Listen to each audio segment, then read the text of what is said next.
They told you he was kind. They told you he was gentle. They told you he was safe. But the original Saint Nicholas was none of those things.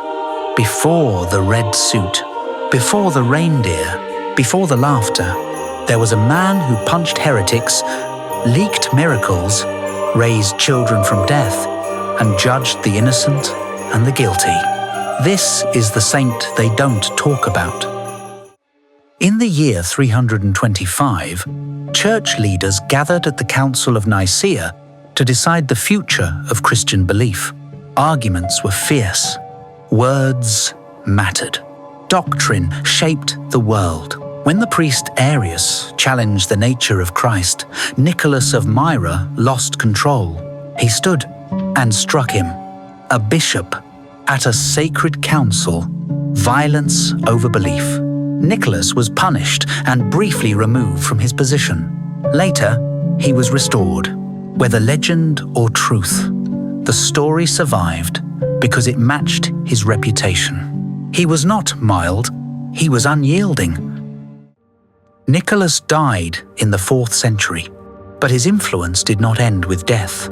Centuries later, his remains were taken from Myra and scattered across Europe as holy relics. From these bones came something strange, a clear liquid collected each year, known as the manna of St. Nicholas. Believers claimed healing. Skeptics offered explanations, but the ritual continued. A saint whose body, even in death, was believed to carry power. One of the darkest legends tied to Nicholas tells of 3 children murdered by an innkeeper and preserved in brine. When Nicholas arrived, he discovered the crime. He prayed, and the children were restored to life. This story spread across medieval Europe, painted on church walls and told to children for generations. Not as comfort, but as warning. Nicholas was not only a protector, he was a corrector of evil. Nicholas became the patron saint of children, sailors, prisoners, and the wrongly accused, but also of those on the margins, those who had failed.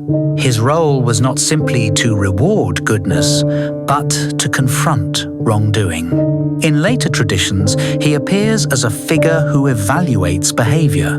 Those who lived well were rewarded. Those who didn't were remembered. The idea of judgment was always there.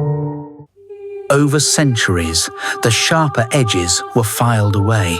The violence became charity. The judgment became generosity. The darkness became decoration. By the time Nicholas reached the modern world, only the smile remained. But beneath the myths and melodies lies an older truth. Saint Nicholas was never just a symbol of kindness.